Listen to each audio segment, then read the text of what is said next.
한국에 모든 걸 맡기겠다. 사우디아라비아의 이 짧은 한마디에 전 세계가 큰 충격에 빠졌습니다. 세계 1위 공룡 기업들조차 1600조 프로젝트에서 줄줄이 탈락했기 때문입니다. 사우디가 왜 세계 1등들을 내쫓고 전용기까지 띄워 이 나라에만 매달렸을까요? 석유도 없고 자본도 없던 나라. 하지만 전쟁터의 총성 속에서 모든 국가의 깃발이 내려갈 때 유일하게 현장을 지키며 자재 공장을 세우고 약속을 이행한 나라. 단순한 건설을 넘어 하나의 전설이 된 대한민국.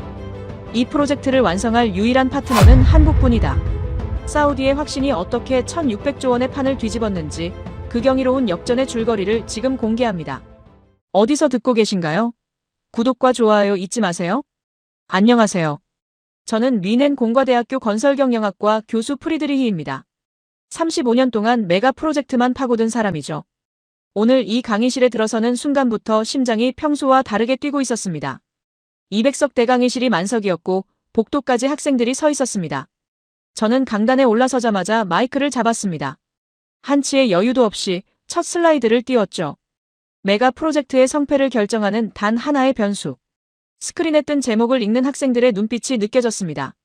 저는 이 주제에 대해 30편이 넘는 논문을 썼고 4권의 저서를 출간했으며 유럽과 중동의 정부 자문을 수행해왔습니다. 그 모든 연구가 하나의 결론으로 수렴했었죠. 규모와 가격 경쟁력이 메가 프로젝트의 승자를 결정한다는 것. 이것은 제가 학문적 생명을 걸고 입증해온 명제였습니다. 저는 강의실을 천천히 둘러보았습니다. 앞줄 왼편에 노트북을 열어둔 동양인 남학생이 보였죠. 리웨이라는 중국인 석사과정 학생이었습니다. 강의가 시작되기도 전에 이미 검색창을 띄워놓고 있더군요. 그 옆으로 두 자리 건너 소피 뒤발이 앉아 있었습니다. 프랑스 리옹 출신의 이 학생은 늘 팔짱을 끼고 미소 없는 얼굴로 강의를 듣는 것으로 유명했죠. 뒷줄 중간쯤에는 올리버 캠벨이 종이컵 커피를 한 손에 들고 자리를 잡고 있었습니다. 영국에서 온 이 학생은 편견 없이 데이터만 따라가는 성격이었는데 그래서인지 늘 고개를 갸웃거리며 질문을 던지곤 했습니다. 저는 마이크를 입에 가까이 대고 말했습니다. 오늘 이 강의에서 제 35년 연구의 결론을 먼저 공유한 뒤 그 결론을 정면으로 뒤집는 사건 하나를 소개하겠다고요. 학생들 사이에서 작은 웅성거림이 퍼졌습니다. 교수가 자기 논문을 부정하겠다니 그것도 자진해서요. 이런 일은 학계에서 흔치 않았죠. 저는 두 번째 슬라이드를 넘겼습니다. 사우디아라비아 비전 2030이라는 글자가 화면을 채웠고 그 아래 숫자 하나가 박혀 있었습니다. 1조 2천억 달러. 한국 원화로 환산하면 약 1600조 원에 달하는 금액이었죠. 강의실 전체가 숨을 들이켰습니다. 이 금액이 어느 정도인지 체감시켜드리겠다고 했습니다. 독일 연방정부의 1년 예산이 약 4,800억 유로, 그러니까 대략 5,300억 달러 수준입니다. 비전 2030은 독일이 2년 넘게 국가 살림을 올인해야 겨우 맞출 수 있는 규모라고요. 네옴시티에만 5천억 달러가 투입됩니다. 사막 한가운데 길이 170km의 직선 도시를 짓겠다는 계획이죠. 뉴무라바에는 700억 달러가 배정되어 있었습니다. 리야드 외곽에 인구 40만 명이 거주할 완전히 새로운 도심을 만들겠다는 것이었습니다. 저는 슬라이드마다 위성사진과 조감도를 띄우며 이 프로젝트들의 물리적 스케일을 보여주었습니다. 학생들의 눈이 점점 커지고 있었죠. 그런데 문제는 여기서부터였습니다. 저는 세 번째 슬라이드를 띄우며 목소리를 한 톤 낮췄습니다. 이 1600조 원짜리 프로젝트에서 세계 1위 건설사가 쫓겨났다고요. 세계에서 가장 크고 세계에서 가장 싼 건설사가 퇴출당했습니다. 제 논문 30편이 틀렸을 수도 있다는 뜻이라고 했죠. 강의실 공기가 변했습니다. 리웨이의 타이핑 소리가 빨라졌고 노트북 화면에 무언가를 급하게 검색하고 있는 것이 보였습니다. 소피는 팔짱을 낀 자세 그대로였지만 시선만큼은 스크린에 고정되어 있었죠. 올리버는 커피잔을 탁자에 내려놓으며 상체를 앞으로 기울였습니다. 세 학생 모두 같은 질문을 품고 있다는 게 느껴졌습니다. 누가 쫓겨났고 누가 그 자리를 채웠는가? 저는 일부러 답을 밀었습니다. 35년간 저는 크고 싸면 이긴다고 가르쳐왔다고, 그것이 제 학문의 근간이었다고 말했습니다. 하지만 오늘 이 강의실에서 그 확신이 무너지는 과정을 여러분과 함께 걸어가겠다고요. 제가 이 강의를 준비하면서 밤잠을 설친 이유는 단순히 흥미로운 사례를 발견했기 때문이 아니었습니다. 제 학문적 정체성이 흔들리고 있었기 때문이죠. 저는 강의실 뒤편 시계를 한번 올려다보았습니다. 90분짜리 강의였지만 오늘만큼은 시간이 부족할 것 같다는 예감이 들었습니다. 슬라이드를 넘기며 하나의 문장을 스크린에 띄웠죠. 그 빈자리를 채운 나라. 학생들이 일제히 스크린을 응시했습니다. 어떤 학생은 고개를 돌려 옆 사람과 눈을 마주쳤고 어떤 학생은 입술을 다물며 다음 슬라이드를 기다렸죠. 저는 마우스에 손을 올린 채 잠시 멈췄습니다. 이 순간이 중요했습니다. 200명의 호기심이 한 점으로 모이는 순간 그 정점에서 이름을 내놓아야 파급력이 극대화되니까요. 하지만 아직은 아니었습니다. 저는 마우스에서 손을 떼고 학생들을 향해 천천히 말했습니다. 오늘 강의가 끝나면 여러분은 그 이름을 절대 잊지 못할 것이라고요. 그것은 제가 장담할 수 있는 유일한 사실이라고 했습니다. 그리고 여러분 중 일부는 제 말에 분노할 것이고 일부는 혼란스러워할 것이며 일부는 아마도 자리를 박차고 나가고 싶어질 수도 있다고 덧붙였죠. 리웨이가 노트북 너머로 저를 올려다보았습니다. 그 눈빛에 긴장감이 서려 있었습니다. 아직 이름이 나오지 않았는데도 이미 무언가를 예감하고 있는 듯했죠. 소피의 무표정은 여전했지만 팔짱을 낀 손가락이 미세하게 움직이고 있었습니다. 올리버만이 고개를 살짝 갸웃하며 입꼬리를 올렸는데 마치 이건 재미있어지겠는데 라고 말하는 표정이었습니다. 저는 강단 위에서 한 발짝 앞으로 나갔습니다. 200개의 시선이 저를 따라왔죠. 제 심장은 분명히 빠르게 뛰고 있었지만 목소리만큼은 단단하게 유지하려 했습니다. 왜냐하면 이 이야기는 단순한 건설 프로젝트의 흥망성쇠가 아니었으니까요. 이것은 제가 30년 넘게 믿어온 세계관이 부서지는 이야기였고 동시에 제가 몰랐던 새로운 세계관이 세워지는 이야기이기도 했습니다. 그 이야기를 지금부터 시작하겠습니다. 저는 네 번째 슬라이드를 넘겼습니다. 화면에는 아라비아 반도의 지도가 떴고 사우디아라비아 전역에 붉은 점 수십 개가 찍혀 있었습니다. 각각의 점이 비전 2030에 포함된 메가 프로젝트의 위치를 나타냈죠. 네옴, 더라인, 뉴무라바, 킹살만 국제공항, 홍해 관광 프로젝트, 키디아 엔터테인먼트 시티. 이 모든 프로젝트를 수주하기 위해 전 세계 건설사들이 달려들었고 그 중에서도 가장 강력한 후보는 당연히 매출 기준 세계 1위였습니다. 그런데 그 1위가 쫓겨났습니다. 저는 다시 한번 강조했습니다. 크기가 무기인 시대에 가장 큰 무기를 가진 자가 패배한 것이라고요. 이건 스포츠로 치면 올림픽 금메달리스트가 지역대회 예선에서 실격당한 것과 같다고 했습니다. 학생들 사이에서 웃음이 터졌지만 곧 그 웃음은 사라졌죠. 제 표정이 진지했으니까요. 규모와 가격이 전부라면 이 사건은 일어나지 않았어야 합니다. 제 논문이 맞다면 세계 1위는 퇴출당할 수 없었습니다. 하지만 현실은 제 논문을 배신했죠. 저는 슬라이드를 멈추고 강의실 전체를 바라보았습니다. 200명의 학생이 저를 응시하고 있었고 그 눈빛 속에는 호기심과 의구심이 뒤섞여 있었습니다. 좋습니다. 라고 말했죠. 그 배신의 전말을 지금부터 한 겹씩 벗겨보겠다고요. 제 가설이 어디서부터 금이 갔는지 그리고 그 금을 낸 나라가 어떤 나라인지를요. 리웨이의 타이핑이 다시 빨라졌습니다. 소피의 시선이 스크린에서 저에게로 옮겨졌죠. 올리버가 빈 커피잔을 손에 쥔 채 고개를 끄덕이고 있었습니다. 1600조 원짜리 배신. 그 이야기의 첫 장이 막 열리려 하고 있었습니다. 저는 곧바로 스크린에 사진 4장을 띄웠습니다.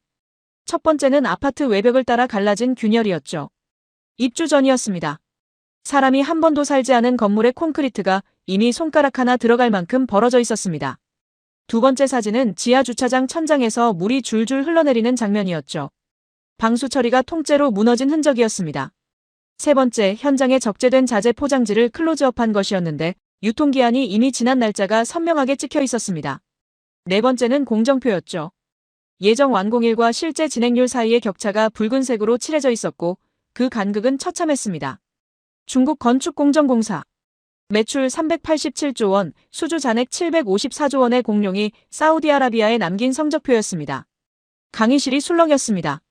저는 사진을 하나하나 짚으며 설명을 이어갔죠. 벽 균열은 콘크리트 배합비 관리의 실패를 의미했습니다. 사우디의 낮 기온은 50도를 넘기는데 이 온도에서 콘크리트 양생을 제대로 관리하려면 정밀한 기술이 필요했죠. 방수 붕괴는 자재 선정과 시공감리 양쪽 모두에서 문제가 있었다는 뜻이었고 유통기한 지난 자재는 원가 절감을 위해 품질을 포기했다는 증거였습니다. 공기 지연은 이 모든 것이 누적된 결과였죠. 리웨이의 타이핑이 빨라졌습니다. 노트북 화면에 무언가를 급하게 검색하고 있는 것이 보였죠. 반박할 자료를 찾고 있다는 걸 알 수 있었습니다. 하지만 저는 멈추지 않았습니다. 한 장의 뉴스 기사를 더 띄웠죠. 중국 건축공정공사의 한국 지사가 12년 만에 폐업했다는 기사였습니다. 하도급 업체에 대한 갑질과 불공정 계약이 원인이었죠. 세계 1위라는 간판이 한국이라는 작은 시장에서조차 신뢰를 얻지 못하고 퇴출당한 것이었습니다. 그리고 태국에서는 이 회사가 시공한 건물이 붕괴하는 사고까지 일어났었죠. 저는 슬라이드를 멈추고 학생들을 바라보았습니다. 이것이 규모의 실체라고 말했습니다. 387조 원의 매출이 벽 하나 제대로 세우지 못했다고요. 754조 원의 수주 잔액이 방수 한 번 제대로 하지 못했다고요. 그리고 다음 슬라이드를 넘겼습니다. 화면에 질문 하나가 떴죠. 그래서 사우디가 택한 대안은 200석의 시선이 스크린 한 점에 모였습니다. 저는 클릭 한 번으로 답을 꺼냈습니다. 화면 한가운데 네 글자가 나타났죠. 대한민국. 의자 삐걱거리는 소리가 여기저기서 났습니다. 몇몇 학생은 옆 사람을 돌아보았고 몇몇은 입을 반쯤 벌린 채 스크린을 응시했습니다.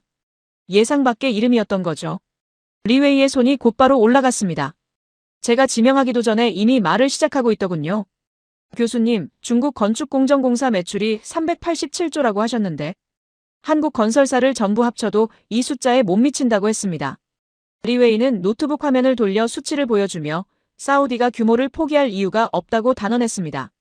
교수님, 논문이 증명하는 바로 그 원칙에 따르면 한국이 이 자리를 차지하는 것은 논리적으로 불가능하다고요. 저는 속으로 쓴웃음을 지었습니다. 리웨이가 제 가설을 제 앞에서 무기로 쓰고 있었으니까요. 규모가 전부라는 논리 크고 싸면 이긴다는 제35년의 결론을 리웨이가 자국의 방패로 삼고 있었죠. 자국 건설 산업의 자존심을 지키려는 열정이 느껴졌지만 동시에 아이러니하기도 했습니다. 그 방패의 원래 주인이 지금 방패를 내려놓으려 하고 있었으니까요. 소피가 코웃음을 쳤습니다. 팔짱을 낀 채 고개를 살짝 기울이더니 한국이냐고 반문했죠. K-팝 말고 건설도 하느냐는 투였습니다. 소피의 말투에는 늘 날이 서 있었지만 이번에는 그 칼날 아래 순수한 의아함이 깔려있는 것 같았습니다. 유럽의 건설 명가들, 빈치나 부이그, 호우티프가 아닌 한국이라는 이름이 소피의 건설 산업지도 어디에도 없었던 거죠. 올리버만 달랐습니다. 빈 커피잔을 손에 쥔 채 고개를 갸웃하더니 근데 왜 바꿨을까 하고 중얼거렸습니다. 리웨이처럼 반발하지도 소피처럼 비꼬지도 않았죠. 규모에서 압도적으로 밀리는 나라를 사우디가 택한 이유, 그 빈칸이 올리버의 머릿속을 채우고 있는 게 느껴졌습니다. 저는 새 학생의 반응을 확인한 뒤 슬라이드 2장을 연달아 넘겼습니다. 리웨이의 말이 틀리지 않았다고 규모만 놓고 보면 한국이 이길 수 있는 게임이 아니라고 인정했죠. 그리고 여기에 더해 한국이라는 나라가 태생적으로 짊어진 핸디캡 두 가지를 보여주겠다고 했습니다.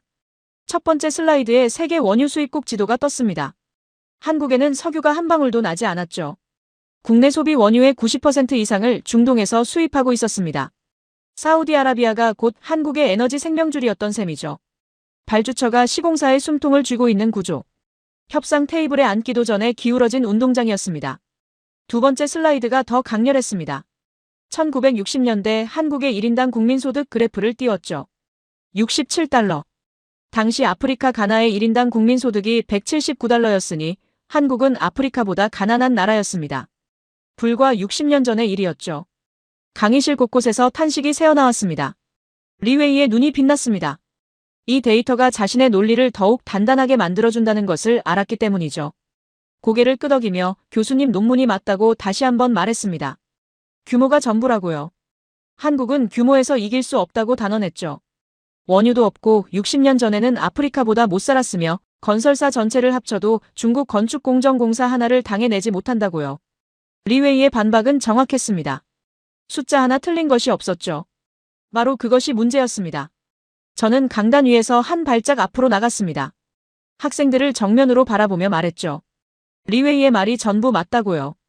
숫자도 맞고 논리도 맞다고요. 그런데 사우디아라비아는 그 숫자와 논리를 무시했습니다. 세계 1위를 퇴출하고 한국을 택한 것이 현실이라고요. 그러면 우리가 물어야 할 질문은 한국이 이길 수 있느냐가 아니라고 했습니다. 왜 사우디는 숫자가 불리한 쪽을 택했느냐는 것이라고요. 무엇이 387조 원의 규모를 이겼느냐는 것이라고요. 리웨이의 타이핑이 멈췄습니다. 소피의 시선이 스크린에서 저에게로 옮겨졌죠. 올리버가 커피잔을 내려놓으며 등을 의자 뒤에 기댔습니다. 강의실 200명 전부가 같은 질문 앞에 서 있었습니다. 저는 스크린을 껐습니다. 슬라이드 없이 학생들의 눈만 바라보며 말했죠. 지금부터 그 이유를 한 겹씩 벗겨보겠다고요. 한국이 중동이라는 전장에서 마주한 조건들, 그 불가능에 가까운 조건들부터 먼저 꺼내놓겠다고요. 저는 다음 슬라이드로 손을 뻗었습니다. 저는 스크린을 다시 켰습니다. 화면에 사우디아라비아 사막의 위성 사진이 떴죠. 지표면이 하얗게 달아오른 열화상 이미지였습니다. 온도계 수치가 사진 한쪽에 박혀 있었는데 섭씨 53도를 가리키고 있었습니다. 저는 학생들에게 물었죠. 이 온도가 건설 현장에서 무엇을 의미하는지 아느냐고요. 콘크리트는 온도에 극도로 민감한 소재입니다. 타설 후 양생 과정에서 내부 온도가 적정 범위를 벗어나면 강도가 급격히 떨어지죠. 낮에 53도까지 치솟았다가 밤이면 영하 가까이 급냉하는 사우디의 기온은 콘크리트를 다루는 엔지니어에게 최악의 조건이었습니다. 배합비를 시간대별로 조절해야 했고 양생 온도를 실시간으로 모니터링해야 했으며 자재 보관 자체에도 항온 시스템이 필수였죠. 이전에 보여드린 균열 사진, 그 균열이 바로 이 기후를 통제하지 못한 결과였습니다. 올리버가 고개를 갸웃하며 손을 들었습니다. 그러면 이 조건은 모든 외국 기업에게 동일하게 불리한 것 아니냐고요. 맞는 말이었죠. 저는 고개를 끄덕이며 바로 그래서 다음 조건이 중요하다고 했습니다. 두 번째 슬라이드를 넘겼습니다. 세계 지도 위에 붉은 선이 거미줄처럼 퍼져 있었죠. 중국의 1대1로 프로젝트 노선도였습니다. 저는 이 지도가 단순한 인프라 투자가 아니라고 설명했습니다. 중국은 건설 수주를 정치와 금융과 묶어서 패키지로 제안하는 전략을 쓰고 있었죠. 도로를 지어줄 테니 자원 채굴권을 달라, 항만을 건설할 테니 장기 임대권을 달라, 이런 식이었습니다. 건설사 뒤에 국가가 서 있었고 그 국가 뒤에 수천억 달러 규모의 금융이 서 있었죠. 한국은 이런 패키지가 없었습니다. 순수하게 기술력 하나만 들고 나가야 하는 맨몸 승부였죠. 리웨이가 이 슬라이드를 보며 미세하게 고개를 끄덕이는 것이 보였습니다. 1대1로는 리웨이에게도 자부심의 원천이었을 테니까요. 저는 세 번째 조건으로 넘어갔습니다. 시간을 1970년대로 되돌렸죠. 한국 건설 노동자들이 중동에 처음 발을 디뎠던 시절이었습니다. 화면에 흑백 사진이 떴습니다. 장비라고는 삽과 곡괭이가 전부인 남자들이 사막 한가운데 서 있었죠. 크레인도 없었고 믹서 트럭도 없었습니다. 기술 매뉴얼조차 번역본이 없어서 일본어 교재를 베끼며 배웠다는 기록이 남아 있었습니다. 이것이 한국 건설의 출발점이었죠. 그리고 네 번째, 제가 가장 목소리를 낮춘 대목이었습니다. 1980년 이란과 이라크 사이에 전쟁이 터졌습니다. 한국인 근로자들이 일하고 있던 현장 위로 포탄이 날아들었죠. 12명이 죽었습니다. 40명이 중상을 입었습니다. 강의실이 완전히 조용해졌습니다. 저는 잠시 말을 멈추고 그 침묵을 놔두었죠. 숫자가 아니라 사람이었습니다. 가족이 있고 이름이 있는 사람들이 사막 한가운데서 쓰러진 것이었습니다. 다섯 번째 슬라이드를 넘겼습니다. 2014년 이라크. 이번에는 이슬람 국가, 이른바 IS가 바그다드를 위협하고 있었죠. 모술이 함락되었고 칼리프 국가 선포가 이루어졌으며 바그다드까지의 거리가 불과 수십 킬로미터로 좁혀졌습니다. 주재국 대사관들이 철수 권고를 내렸고 외국 기업들은 장비를 버리고 떠났습니다. 화면에 당시 뉴스 헤드라인 여러 개를 나열했죠. 모든 기업이 이라크를 떠나고 있다는 내용이었습니다. 저는 여기서 리웨이를 바라보며 물었습니다. 리웨이, 당신 말대로라면 이 조건에서 규모가 작은 나라가 이길 방법이 있겠습니까? 리웨이가 자신만만하게 대답했습니다. 없다고요. 그리고 한마디를 덧붙였죠. 사우디 품질 문제는 서방 언론의 과장이라며 중국 기업들은 적어도 공기를 지켰다고 했습니다. 리웨이의 목소리에는 확신이 묻어 있었습니다. 자국 기업을 향한 마지막 방어선을 치고 있는 듯했죠. 그런데 올리버가 끼어들었습니다. 잠깐 하며 노트북 화면을 돌려보였죠. 올리버가 강의 도중에 직접 검색한 자료였습니다. 사우디 정부가 공식적으로 품질 미달 업체를 퇴출했다는 기록이 있다고요. 공기 지연도 사우디 주택부 공식 보고서에 명시되어 있었다고 했습니다. 올리버의 말투는 담담했지만 그 내용은 리웨이의 주장을 정면으로 부정하는 것이었죠. 리웨이의 표정이 굳어졌습니다. 노트북 화면을 다시 자기 쪽으로 돌리며 무언가를 확인하려 했지만 타이핑하는 손가락이 잠시 허공에 멈추는 것이 보였습니다. 서방 언론의 편향이라는 방패가 사우디 정부 공식 보고서 앞에서 처음으로 금이 간 순간이었죠. 하지만 리웨이는 물러서지 않았습니다. 턱을 살짝 치켜들며 화면을 노려보았는데 아직 인정할 준비가 되지 않은 사람의 몸짓이었습니다. 소피는 양쪽의 공방을 지켜보다가 한마디를 던졌죠. 어느 쪽이든 한국이 유리할 조건은 하나도 없어 보인다고요. 소피다운 결론이었습니다. 감정을 배제하고 조건만 따지면 한국에게 유리한 변수는 정말 단 하나도 없었으니까요. 50도의 기후, 정치와 금융을 묶은 중국의 패키지 전략, 장비도 기술도 없던 출발점, 전쟁터에서 죽어간 노동자들, 그리고 IS의 위협까지. 이 5가지 조건을 나란히 놓고 보면 한국이 중동 건설 시장에서 살아남는다는 것 자체가 비현실적으로 보였습니다.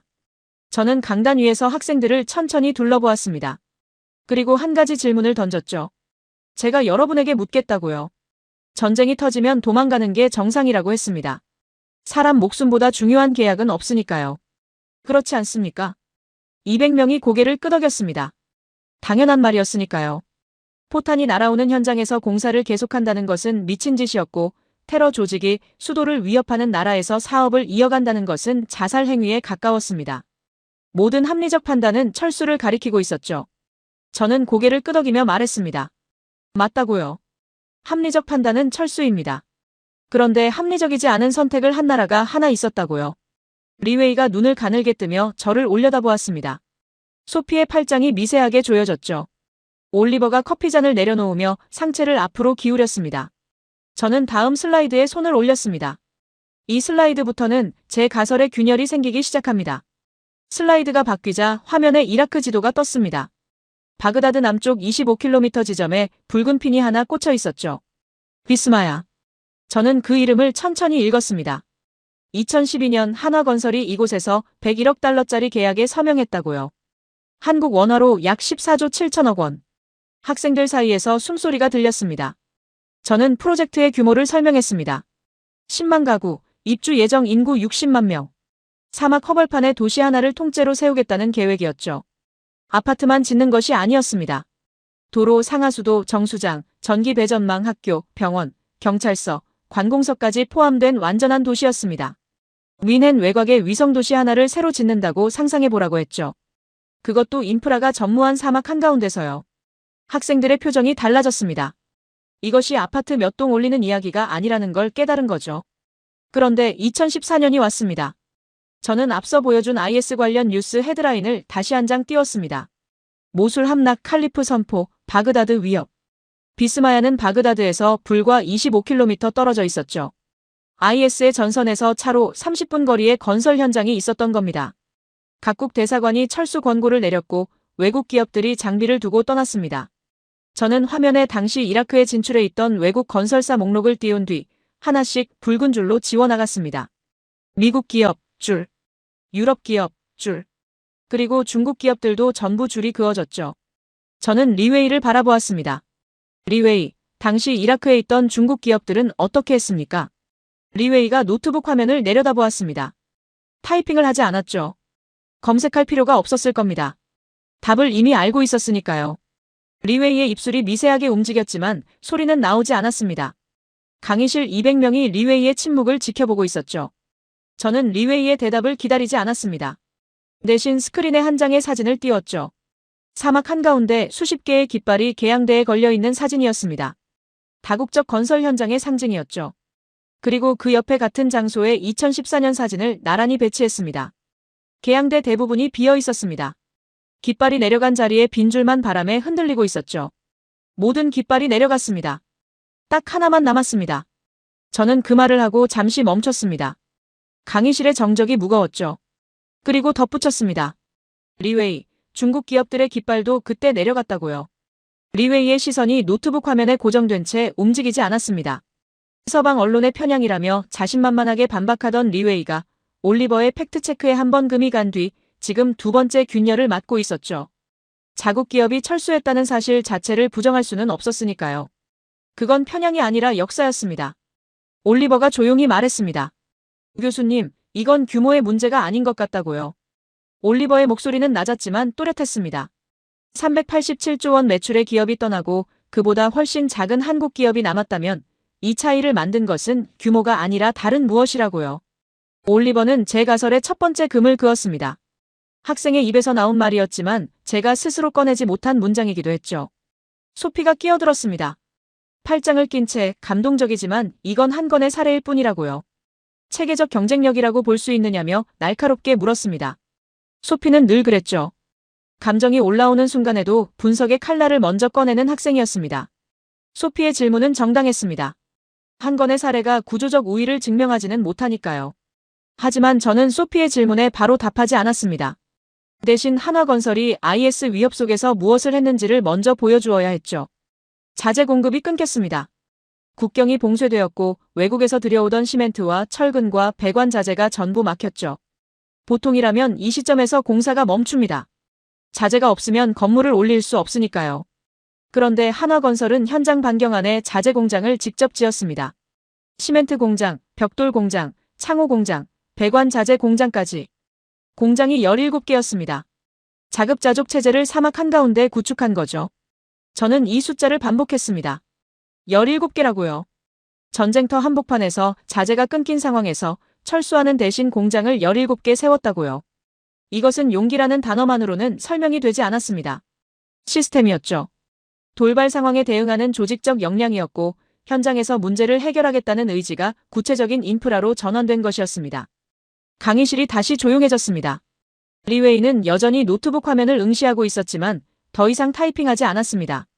소피의 팔짱이 미세하게 풀리는 듯 했다가 다시 조여졌죠. 올리버만이 고개를 천천히 끄덕이고 있었습니다. 저는 강단 위에서 한 걸음 물러서며 말했습니다. 제 논문에 전쟁 리스크라는 변수는 있었다고요. 프로젝트의 리스크 매트릭스에 지정학적 불안정성이라는 항목을 넣고 그것이 비용과 공기에 미치는 영향을 수식으로 모델링해 왔다고요. 하지만 전쟁터에서 약속을 지키는 변수는 없었다고 했습니다. 도망가지 않는다는 변수, 자재가 끊기면 공장을 직접 짓는다는 변수, 이런 것은 제 모델에 빠져 있었다고요. 제가 35년간 만들어온 수식에는 신뢰라는 항이 없었던 겁니다. 올리버가 커피잔을 집어들었다가 비어있다는 걸 깨닫고 다시 내려놓았습니다. 소피는 메모장을 꺼내지 않았지만 눈빛이 달라져 있었죠. 리웨이는 노트북 화면 위에 양손을 올려놓은 채 미동도 하지 않았습니다. 비스마야는 현재 10만 명이 입주해 살고 있습니다. 전쟁이 끝난 뒤가 아니라 전쟁의 위협 속에서 지어진 도시에 사람들이 살고 있는 거죠. 저는 이 사실을 마지막으로 언급하며 소피의 질문을 떠올렸습니다. 이것이 한 건의 사례인지 체계적 경쟁력인지는 다음 이야기를 들은 뒤에 판단해도 늦지 않을 것이라고요. 소피의 눈이 잠깐 커졌다가 다시 가늘어졌습니다. 인정하지는 않겠지만 궁금하다는 표정이었죠. 저는 그 표정을 확인하고 다음 슬라이드로 넘어갔습니다. 소피의 질문이 아직 강의실에 남아 있었습니다. 한 건의 사례일 뿐이라는 말. 체계적 경쟁력이라고 볼 수 있느냐는 물음. 저는 그 질문에 답하기 위해 슬라이드를 준비해 두었죠. 화면에 공장 내부 사진이 떴습니다. 항온으로 유지되는 거대한 실내 공간에서 콘크리트 벽체와 기둥이 줄지어 만들어지고 있었죠. 마치 자동차 조립 라인처럼 정밀한 공정이었습니다. 저는 이것이 PC공법, 프리캐스트 콘크리트라고 설명했습니다. 현장에서 콘크리트를 타설하는 것이 아니라 항온 항습이 통제된 공장 안에서 벽체와 기둥과 슬래브를 미리 제작한 뒤 현장으로 운반해 조립하는 방식이었죠. 앞서 보여드린 사우디의 기후를 떠올려 보라고 했습니다. 낮 53도, 밤 급냉. 이 온도 편차가 콘크리트 양생을 망치는 주범이었죠. 중국 건축공정공사의 균열 사진이 바로 이 문제의 결과였습니다. 하지만 PC공법은 이 변수를 원천적으로 제거했죠. 공장 안은 사계절 내내 동일한 온도였으니까요. 50도든 영하든 상관없이 공장에서 만들어진 부재는 설계 강도를 정확히 달성했습니다. 현장에서는 레고 블록을 끼우듯 조립만 하면 되었죠. 저는 두 개의 영상을 나란히 틀었습니다. 왼쪽은 중국 기업의 재래식 현장 타설 장면이었고 오른쪽은 한국 기업의 PC공법 조립 장면이었죠. 왼쪽에서는 폭염 속에 노동자 수십 명이 거푸집을 세우고 콘크리트를 붓고 있었습니다. 오른쪽에서는 크레인이 공장에서 만들어진 벽체를 들어올려 정확한 위치에 내려놓고 있었죠. 속도도 정밀도도 투입 인력도 차원이 달랐습니다. 리웨이가 화면을 응시하고 있었는데 조금 전까지만 해도 반박 자료를 검색하던 손이 무릎 위에 내려와 있었습니다. 저는 여기서 멈추지 않았습니다. PC공법은 시작일 뿐이라고 했죠. 두 번째 슬라이드에 디자인 빌드라는 단어를 띄웠습니다. 한국 건설사들이 사우디에 제안한 것은 단순한 시공이 아니었습니다. 설계, 자재 조달, 시공, 감리까지 전 과정을 일괄 책임지는 원스톱 솔루션이었죠. 비스마야에서 이 시스템이 어떻게 작동했는지를 보여주었습니다. 아파트만 지은 것이 아니라 도로를 깔고 상하수도를 매설하고 정수장을 세우고 전기 배전망을 구축하고 학교와 관공서까지 도시를 통째로 구동시킨 것이었죠. 발주처 입장에서는 한 군데와 계약하면 도시 전체가 완성되는 구조였습니다. 여러 업체를 조율할 필요가 없었고 책임 소재도 명확했죠. 그리고 세 번째, 저는 소프트웨어 이야기를 꺼냈습니다. 화면에 도시의 3차원 가상 모델이 떴죠. 건물만 있는 것이 아니라 바람이 불고 있었습니다. 건물 사이로 흐르는 바람의 경로가 색깔로 표시되어 있었고 에너지 효율이 실시간으로 계산되고 있었죠. 네이버가 개발한 디지털 트윈 기술이었습니다. 도시가 물리적으로 완성되기 전에 가상 공간에서 먼저 도시를 돌려보는 것이었죠. 바람길은 적절한지, 에너지 소비는 최적화되었는지, 교통 흐름의 병목은 없는지를 시뮬레이션으로 검증한 뒤 실제 건설에 반영하는 방식이었습니다. 저는 학생들을 바라보며 말했습니다. 하드웨어만 짓는 나라와 하드웨어에 두뇌까지 심어주는 나라가 있다고요. 규모가 아니라 급이 달랐던 것이라고요. 제 논문 30편이 놓친 변수가 바로 이것이라고 했습니다. 규모와 가격만으로 메가 프로젝트를 설명하려 했던 제 모델에는 기술의 밀도라는 차원이 빠져 있었던 거죠. 그리고 결정타를 꺼냈습니다. 2025년 10월 사우디아라비아 주택부 장관이 직접 인천공항에 내렸다는 뉴스를 띄웠죠. 장관이 한국 건설사들을 만나기 위해 전용기를 타고 날아온 것이었습니다.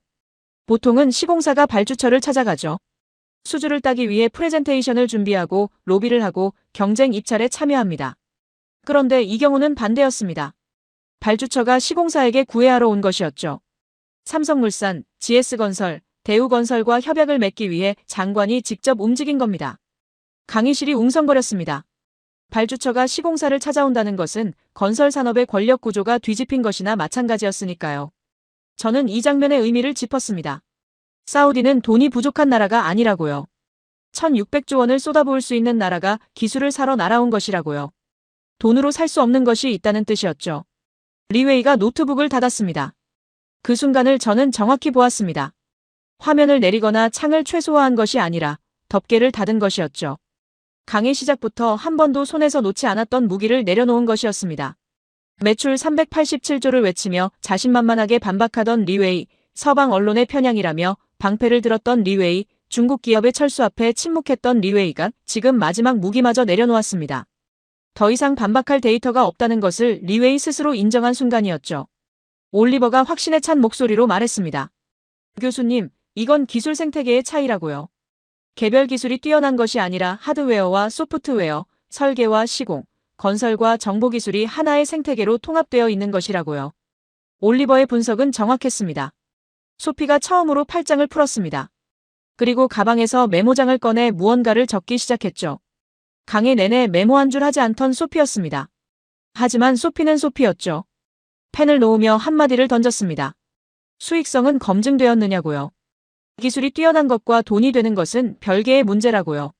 저는 소피의 질문에 미소를 지었습니다. 소피가 메모를 시작했다는 것은 관심이 생겼다는 뜻이었고, 그러면서도 수익성을 묻는다는 것은 아직 완전히 넘어오지 않았다는 뜻이었죠. 소피를 움직이려면 감동이 아니라 숫자가 필요했습니다. 하지만 그 숫자는 조금 뒤에 꺼내도 될 이야기였죠. 저는 강단에서 한 발짝 뒤로 물러서며 말했습니다. 지금까지 한국이 무엇을 했는지를 보여드렸다고요. 하지만 아직 보여드리지 못한 것이 하나 있다고 했습니다. 한국이 어디에서 왔는지를요. 50년 전 이 나라가 어떤 자리에 서 있었는지를 알면 지금 이 자리에 올라선 것이 얼마나 경이로운 일인지가 비로소 보일 것이라고요. 리웨이가 닫힌 노트북 위에 두 손을 올려놓은 채 저를 올려다보고 있었습니다. 더 이상 반박자의 눈빛이 아니었죠. 저는 슬라이드를 1970년대로 되돌렸습니다. 흑백 사진 한 장이 화면을 채웠죠. 사우디아라비아 주베일 산업항 건설 현장이었습니다. 사진 속 남자들은 맨 얼굴에 안전모 하나만 쓰고 있었고 손에는 삽과 곡괭이가 들려 있었습니다. 크레인은 보이지 않았죠. 믹서 트럭도 없었습니다. 모래바람이 사진 전체를 뿌옇게 뒤덮고 있었는데 그 속에서 한국인 노동자 수백 명이 대열을 이루고 있었습니다. 이것이 한국 건설의 출발점이라고 말했습니다. 50년 전 이 사람들이 가진 무기는 딱 두 가지였다고요. 성실함과 싼 인건비. 기술은 없었습니다. 장비도 없었죠. 일본어로 된 기술 교재를 베끼며 공법을 배웠고 선진국 기업 밑에서 하도급을 받아 일했습니다. 설계는 꿈도 꾸지 못했고 감리 권한은 당연히 없었죠. 시키는 대로 주어진 도면대로 묵묵히 삽질을 했던 시절이었습니다. 저는 여기서 한 장의 슬라이드를 더 넘겼습니다. 그리고 강의실을 천천히 둘러보며 물었죠. 이 설명이 지금 어딘가의 건설 산업과 닮아 보이지 않느냐고요. 리웨이의 어깨가 미세하게 경직되는 것이 보였습니다. 맞았습니다. 50년 전 한국의 포지션은 지금 중국의 포지션과 놀라울 만큼 겹쳤죠. 거대한 노동력, 낮은 단가, 규모로 밀어붙이는 전략. 기술보다 물량, 품질보다 속도. 50년 전 한국이 서 있던 자리에 지금 중국이 서 있었습니다. 저는 이 사실을 직접 말하지 않았습니다. 슬라이드 2장을 나란히 놓았을 뿐이죠. 왼쪽에 1970년대 한국 건설 노동자의 흑백 사진, 오른쪽에 2020년대 중국 건설 현장의 컬러 사진. 두 사진의 구도가 묘하게 닮아 있었습니다. 학생들이 그 유사성을 스스로 읽어냈죠. 하지만 한국은 그 자리에 머물지 않았습니다. 저는 50년의 궤적을 한 장의 그래프로 압축했죠. 가로축은 시간, 세로축은 해외 건설 수주의 기술 등급이었습니다. 1970년대 단순 시공에서 출발해 1990년대 설계 시공 병행으로 올라가고 2000년대 디자인 빌드 원스톱으로 도약하고 2020년대 디지털 트윈까지 통합하는 곡선이었죠. 가성비에서 프리미엄으로 하도급에서 원도급으로 시공자에서 도시 설계자로 50년에 걸친 수직 상승이었습니다. 그리고 이 상승에는 외교의 힘도 있었습니다. 저는 1973년으로 시간을 돌렸죠. 전 세계가 오일 쇼크로 비틀거리던 해였습니다. 아랍 산유국들이 원유 무기화를 선언했고 석유 가격이 4배로 폭등했죠. 서방 국가들은 이스라엘 편에 섰고 아랍 국가들은 그들에게 원유 수출을 끊었습니다. 이 혼란 속에서 한국 정부가 파격적인 결단을 내렸죠. 아랍 편에 서겠다는 공식 성명을 발표한 것이었습니다. 위험한 도박이었습니다. 서방 진영의 눈밖에 날 수 있었으니까요. 하지만 그 도박이 먹혔죠. 아랍 국가들이 한국에 원유를 안정적으로 공급했고 동시에 중동 건설 시장의 문이 활짝 열렸습니다. 한국 건설사들이 대거 중동에 진출한 계기가 바로 이 외교적 결단이었죠. 테헤란의 중심 도로에 서울로라는 이름이 붙었고 서울의 중심 도로에 테헤란로라는 이름이 붙었습니다. 두 나라가 서로의 수도에 이름을 새긴 것이었죠. 저는 이 대목에서 잠시 멈추었습니다. 그리고 가장 최근의 뉴스를 꺼냈죠. 사우디아라비아 국부펀드가 한화의 이라크 비스마야 사업에 자금을 대주겠다고 나섰다는 소식이었습니다. 학생들 사이에서 웅성거림이 번졌죠. 이것이 무슨 뜻인지 설명했습니다. 사우디는 이라크의 경쟁국이었습니다. 같은 중동이지만 국익이 충돌하는 관계였죠. 그런데 사우디가 이라크에서 진행 중인 한국 기업의 프로젝트에 자기 돈을 대겠다고 나선 것이었습니다. 남의 나라 공사판에 돈을 대서라도 한국 기업의 기술을 묶어두겠다는 뜻이었죠. 저는 강단 위에서 한 발짝 앞으로 나가며 말했습니다. 이것으로 제35년 가설은 완전히 무너졌다고요. 규모와 가격이 승자를 결정한다는 명제가 사우디 국부펀드의 이 결정 앞에서 산산조각이 났다고 했습니다. 사우디는 가장 크고 가장 싼 기업을 쫓아내고 가장 비싸더라도 가장 믿을 수 있는 기업을 택했으며 심지어 경쟁국의 사업에까지 돈을 대서라도 그 기업을 놓치지 않으려 한 것이었죠. 그때 리웨이가 조용히 손을 들었습니다. 노트북은 여전히 닫혀 있었죠. 이번에는 반박이 아니었습니다. 리웨이의 목소리가 달라져 있었습니다. 날카로움 대신 무게가 실려 있었죠. 교수님, 그러면 중국은 50년 전 한국처럼 변할 수 있겠습니까? 강의실이 조용해졌습니다. 리웨이가 자국을 수호하던 전사에서 자국의 미래를 걱정하는 학생으로 변한 순간이었죠. 매출 387조를 무기로 휘두르던 손이 지금은 질문을 위해 올라가 있었습니다. 가장 격렬하게 반발했던 사람이 가장 깊이 생각하기 시작한 것이었죠. 저는 리웨이를 바라보며 대답했습니다. 변할 수 있다고요. 단, 가격이 아니라 신뢰를 쌓기 시작한다면이라고 했습니다. 한국이 50년 전에 했던 것처럼 규모가 아니라 약속을 무기로 삼기 시작한다면 가능하다고요. 하지만 그 신뢰는 하루아침에 만들어지지 않는다고 했습니다. 한국은 50년이 걸렸다고요. 소피의 표정이 처음으로 변했습니다. 강의 내내 냉소와 무표정 사이를 오가던 소피의 얼굴에 무언가가 스쳐 지나갔죠. 놀라움인지 인정인지 정확히 읽을 수는 없었지만 팔짱을 낀 손에 힘이 풀려 있는 것은 확실했습니다. 올리버가 천천히 고개를 끄덕였죠. 저는 강단 위에서 학생들을 둘러보며 말했습니다. 역사는 반복된다고요. 하지만 위치는 바뀐다고 했습니다. 50년 전 한국이 서 있던 자리에 지금 중국이 있고 50년 전 선진국이 서 있던 자리에 지금 한국이 올라섰다고요. 제 가설이 놓친 것은 시간이었다고 했습니다. 신뢰라는 변수는 시간축 위에서만 작동하는 것이었고 제 논문 30편에는 그 시간축이 빠져 있었던 것이라고요. 해외 건설 누적 수주 1조 달러. 저는 이 숫자를 스크린에 마지막으로 띄웠습니다. 맨손으로 시작한 나라가 50년 만에 쌓아 올린 총량이었죠. 이 숫자 안에 전쟁터에서 죽어간 12명의 노동자가 있었고 포탄 속에서 지켜낸 납기가 있었으며 IS 앞에서 내리지 않은 깃발이 있었습니다. 규모로 만든 숫자가 아니라 신뢰로 쌓은 숫자였죠. 저는 마이크를 내려놓으며 말했습니다. 여기까지가 데이터의 이야기라고요. 하지만 데이터가 담지 못하는 이야기가 하나 남아있다고 했습니다. 숫자 뒤에 숨어있는 한 사람의 삶이라고요. 강의실 뒤편에서 의자가 삐걱거리는 소리가 났습니다. 한 사람이 일어서고 있었습니다. 강의실 맨 뒷줄, 출입문 바로 옆자리였죠. 저는 마이크를 내려놓으려던 손을 멈추고 그쪽을 바라보았습니다. 갈색 피부에 짧은 곱슬머리, 턱 아래로 덥수룩하게 자란 수염. 제 수업을 수강한 적 없는 얼굴이었죠. 오늘 특별 강의 공지를 보고 찾아온 학생인 듯 했습니다. 남자가 입을 열었고 강의실 200명의 고개가 동시에 뒤쪽으로 돌아갔습니다. 교수님, 비스마야는 제 고향입니다. 강의실에서 숨소리마저 사라졌습니다. 저는 마이크를 다시 입에 가까이 대며 이름을 물었죠. 하산 알무사위, 이라크 바그다드 출신, 25살, 토목공학 석사과정이라고 대답했습니다. 하산의 목소리는 또렷했지만 허벅지 옆으로 내린 두 손이 주먹을 쥐고 있는 것이 보였죠. 저는 자리에서 편하게 말해도 된다고 했습니다. 하산이 고개를 저었습니다. 통로로 나와 강단 쪽을 향해 걸어 내려오기 시작했죠. 200명 앞에 서겠다는 뜻이었습니다. 하산의 구두 소리가 계단식 강의실에 울렸습니다. 한 계단, 두 계단, 세 계단. 학생들의 시선이 하산의 발걸음을 따라 아래로 내려왔죠. 하산이 강단 바로 아래 통로에 멈춰서서 몸을 돌려 학생들을 바라보았습니다. 순간 하산의 눈과 리웨이의 눈이 마주쳤죠. 리웨이가 먼저 시선을 떨어뜨렸습니다. 하산은 숨을 한 번 깊이 들이쉰 뒤 이야기를 시작했습니다. 하산은 비스마야에서 태어나지 않았다고 했습니다. 바그다드 외곽의 판자촌에서 태어났다고요. 지붕이 양철판이었고 벽은 시멘트 블록을 쌓아 올린 것이었는데 여름이면 실내 온도가 45도를 넘겼다고 했죠. 물은 하루에 2시간만 나왔고 전기는 이틀에 한 번 들어왔다고 합니다. 하산은 이것이 자신이 아는 세상의 전부였다고 말했습니다. 2014년 하산이 13살이던 해에 세상이 무너졌다고 했죠. 이슬람 국가가 모술을 집어삼켰고 검은 깃발이 남쪽으로 밀려 내려왔다고요. 바그다드 외곽에서도 폭탄 소리가 들리기 시작했고 이웃집 남자 셋이 하루아침에 사라졌다고 했습니다.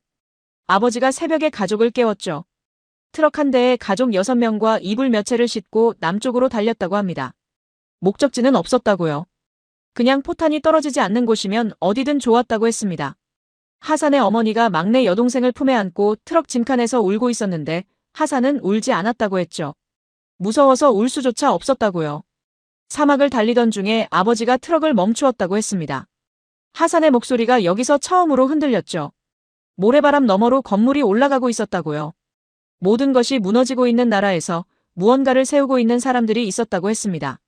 하산은 트럭 짐칸에서 일어나 먼지투성이 유리 너머로 그 풍경을 바라보았다고 했죠.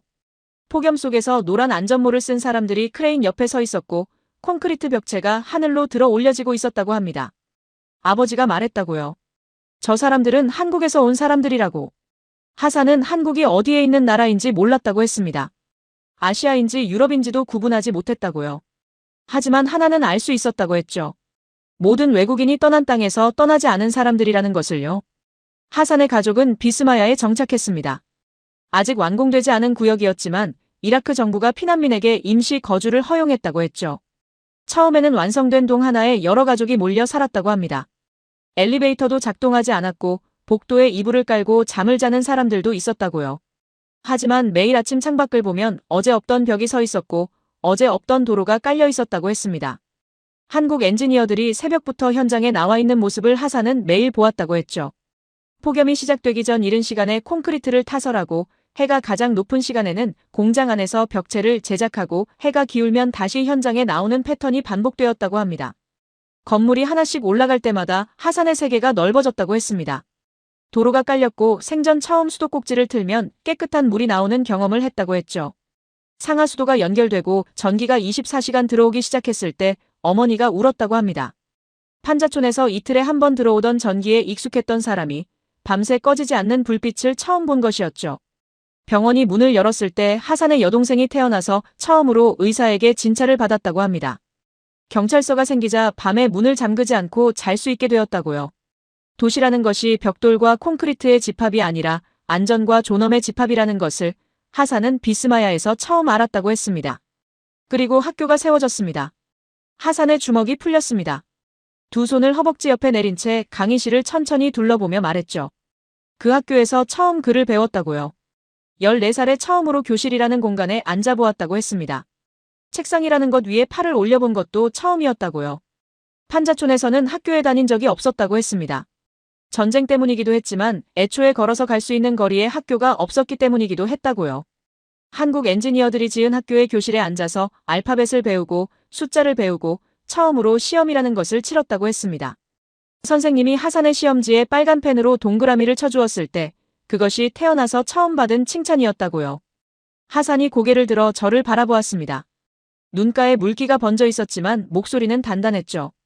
그 학교가 없었다면 저는 이 강의실에 앉아있지 못한다고 했습니다. 토목공학을 공부하겠다는 꿈도 꾸지 못했을 것이고 독일어를 배울 기회도 뮌헨 공과대학의 지원서를 쓸 일도 없었을 것이라고요.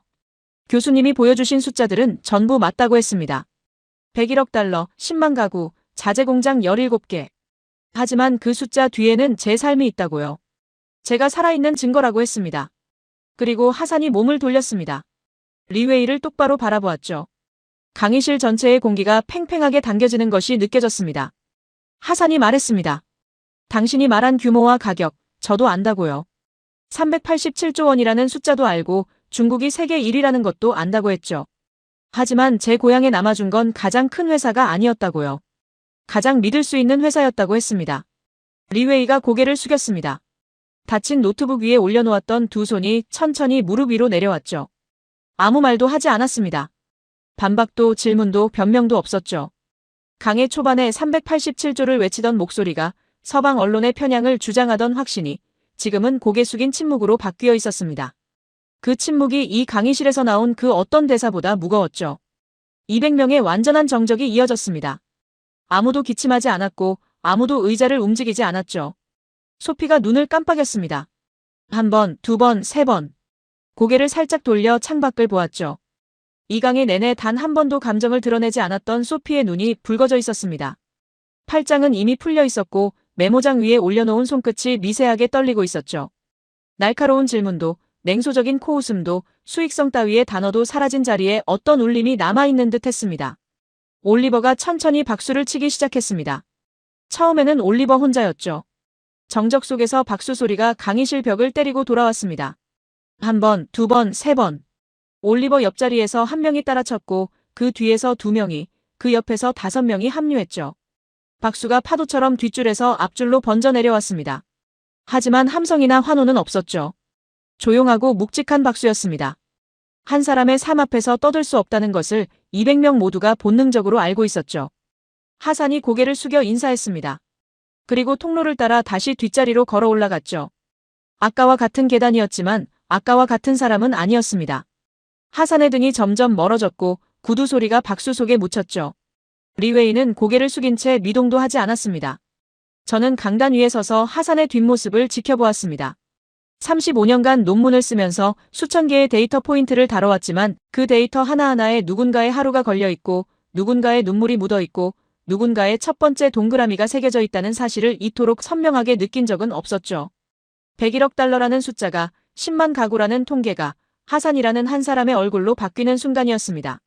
숫자는 논문에 실리지만 사람은 역사에 남는다는 것을 저는 오늘에야 깨달았죠. 박수가 서서히 잦아들었습니다. 강의실에 다시 정적이 찾아왔죠. 저는 마이크를 집어들고 강단 중앙으로 돌아왔습니다. 이제 마지막 이야기를 할 차례였습니다. 저는 강단 중앙에 섰습니다. 마이크를 쥔 손에 힘이 들어가 있었죠. 하산이 뒷자리로 돌아간 뒤에도 강의실에는 여전히 그의 목소리가 남아있는 것 같았습니다. 제가 살아있는 증거라는 말. 그 문장이 공기 속에 떠돌고 있었죠. 저는 잠시 눈을 감았습니다. 35년간 써온 논문들이 머릿속을 스쳐 지나갔죠. 데이터와 수식과 회귀 분석과 변수 통제. 그것들이 전부라고 믿었던 시간이 주마등처럼 흘렀습니다. 눈을 떴습니다. 200명의 학생이 저를 바라보고 있었죠. 저는 스크린에 오늘 강의 제목을 다시 띄웠습니다. 메가 프로젝트의 성패를 결정하는 단 하나의 변수. 이 제목을 걸고 강의를 시작했을 때 저는 이미 답을 알고 있다고 생각했습니다. 35년간의 답은 규모와 가격이었으니까요. 세계 건설 시장에서 가장 크고 가장 싼 기업이 이긴다는 것. 이것이 제 학문의 근간이었고 30편의 논문으로 입증해 왔다고 믿었던 명제였죠. 하지만 오늘 한국이라는 나라가 보여준 답은 달랐습니다. 저는 슬라이드를 넘기며 오늘 강의에서 지나온 풍경들을 하나씩 되짚었습니다. 1970년대 장비도 기술도 없이 삽과 곡괭이만 들고 사우디 사막에 발을 디딘 사람들이 있었죠. 정주영이라는 이름의 창업자가 현장에서 이렇게 말했다고 합니다. 망치를 들고라도 공사하는 척이라도 하라고요. 기술이 없으면 성실함으로 메우고 장비가 없으면 맨손으로 때우던 시절이었습니다. 그것이 출발점이었죠. 1980년 이란과 이라크 사이에 전쟁이 터졌습니다. 포탄이 건설 현장 위로 날아들었죠. 12명이 죽었고 40명이 다쳤습니다. 대림산업은 그 포화 속에서도 납기를 지켰습니다. 사람이 죽어가는 현장에서 약속을 지킨다는 것이 무엇을 의미하는지 저는 오늘에야 비로소 이해했죠. 그것은 계약서에 적힌 의무가 아니었습니다. 목숨을 담보로 쌓아 올린 신뢰였습니다. 2014년 이슬람 국가가 바그다드를 위협했을 때 모든 깃발이 내려갔습니다. 미국도 유럽도 중국도 떠났죠. 하지만 한화건설의 깃발만 남았습니다. 자재가 끊기자 공장을 17개 세워서 자급자족했고 사막 허벌판에 10만 명이 살 수 있는 도시를 완성했죠. 그리고 그 도시에서 한 소년이 처음으로 글을 배웠습니다. 그 소년이 오늘 이 강의실에서 일어나 자신의 삶을 증언했죠. 1973년 전 세계가 오일 쇼크로 무너질 때 한국 정부는 아랍편에 서는 파격적 결단을 내렸습니다. 서방 진영의 눈밖에 날 위험을 감수하고 원유와 건설 시장을 동시에 잡는 외교적 도박을 벌였죠. 테헤란의 거리에 서울이라는 이름이 새겨졌고 서울의 거리에 테헤란이라는 이름이 새겨졌습니다. 두 나라가 서로의 수도에 이름을 바꿔 넣은 것이었죠. 그리고 50년 뒤 사우디아라비아 주택부 장관이 직접 한국으로 날아왔습니다. 1600조 원을 쏟아부을 수 있는 나라가 기술을 사러 온 것이었죠. 발주처가 시공사 앞에 무릎을 꿇은 것이었습니다. 네옴시티 더 라인, 길이 170km의 직선 도시 시공권을 한국이 수주했죠. 저는 슬라이드를 멈추고 강의실을 바라보았습니다. 그리고 말했습니다. 제 논문 제목을 고치겠다고요. 200명이 숨을 멈추었습니다. 메가 프로젝트의 성패를 결정하는 단 하나의 변수. 그것은 규모가 아닙니다. 가격이 아닙니다. 신뢰입니다. 저는 이 문장을 천천히 한 음절씩 끊어서 말했습니다. 강의실에 제 목소리만 울렸죠. 35년간 쌓아온 가설을 제 입으로 폐기하는 순간이었습니다. 기술은 복제할 수 있다고 했습니다. 중국이든 어느 나라든 시간과 자본을 투자하면 PC공법도 디지털 트윈도 따라잡을 수 있다고요. 가격은 깎을 수 있다고 했습니다. 인건비를 낮추고 원가를 절감하면 누구든 더 싸게 지을 수 있다고요. 규모는 키울 수 있다고 했죠. 기업을 합병하고 자본을 투입하면 언제든 몸집을 불릴 수 있다고요. 하지만 전쟁터에서 지킨 약속, 포탄 아래서 지켜낸 납기, 50년간 한 삽 한 삽 쌓아 올린 신뢰, 그것은 복제할 수 없다고 했습니다. 그래서 이것은 건설이 아니라고요. 전설이라고 했습니다. 강의실이 완전한 정적에 잠겼습니다. 2초, 3초, 4초. 시간이 멈춘 것 같았죠. 소피가 먼저 일어섰습니다. 강의 내내 팔짱을 끼고 냉소를 날리던 소피, 감동적이지만 수익성은 어떠냐고 칼날 같은 질문을 던지던 소피, 감정을 보이는 것 자체를 약점이라 여기는 듯했던 소피가 200명 중 가장 먼저 자리에서 일어선 것이었습니다. 소피의 손바닥이 부딪히는 소리가 강의실에 울렸죠. 강하고 또렷한 박수였습니다. 눈가가 붉어진 채로 하지만 고개는 꼿꼿이 세운 채로 소피가 박수를 쳤습니다. 올리버가 바로 따라 일어섰습니다. 빈 커피잔을 탁자에 놓으며 양손으로 박수를 쳤죠. 뒷줄에서 하산이 일어섰습니다. 하산 옆에 학생이, 그 옆에 학생이, 그 뒤에 학생이 연쇄적으로 일어났죠. 박수가 물결처럼 강의실 전체로 퍼져나갔습니다. 10명, 30명, 50명, 100명. 의자가 접히는 소리와 박수 소리가 뒤섞이며 강의실을 가득 채웠죠. 150명, 180명, 199명이 서 있었습니다. 리웨이만 앉아 있었습니다. 닫힌 노트북 위에 두 손을 올려놓은 채 리웨이는 고개를 숙이고 있었죠. 주변에 모든 학생이 서 있었고 박수 소리가 천장을 울리고 있었지만 리웨이의 세계는 조용한 것 같았습니다. 저는 리웨이를 바라보았습니다. 강의 시작부터 자국의 자존심을 걸고 끝까지 싸운 학생이었죠. 387조 원의 매출을 무기로 들었고 서방 언론의 편향이라며 방패를 세웠으며 규모가 전부라는 신념을 마지막까지 놓지 않으려 했던 학생이었습니다. 그 싸움이 틀리지 않았다고 저는 생각했죠. 리웨이는 자기가 믿는 것을 위해 싸웠고 그것은 학자의 자세였습니다. 다만 오늘 리웨이의 믿음보다 더 큰 현실이 눈앞에 놓인 것뿐이었죠. 리웨이가 천천히 고개를 들었습니다. 눈이 충혈되어 있었죠. 입술을 한번 꽉 다물었다가 느리게 의자에서 일어났습니다. 격렬하지 않은 박수였습니다. 두 손바닥이 조용히 부딪히는 느리고 무거운 박수였죠. 하지만 그 박수가 이 강의실에서 울린 모든 박수 중 가장 진실한 소리라는 것을 저는 알 수 있었습니다. 자존심을 꺾는 것이 아니라 진실을 인정하는 박수였으니까요. 200명이 서 있었습니다. 저는 강단 위에서 그 풍경을 바라보았죠. 35년간 강의를 해왔지만 이런 광경은 처음이었습니다. 저는 마이크를 내려놓으며 마지막으로 말했습니다. 신뢰는 하루아침에 만들어지지 않는다고요. 하지만 한번 쌓이기 시작하면 복리로 불어난다고 했습니다. 한국이라는 나라가 50년 동안 한 일이 바로 그것이었다고요. 사판자루로 시작해서 전쟁터에서 약속을 지키고 사막에 도시를 세우고 한 소년에게 첫 번째 교실을 선물하고 마침내 세계 최대 발주처가 무릎을 꿇게 만든 것. 그것이 신뢰의 복리였다고요. 박수가 강의실 벽을 울리고 있었습니다. 저는 강단에서 내려왔습니다.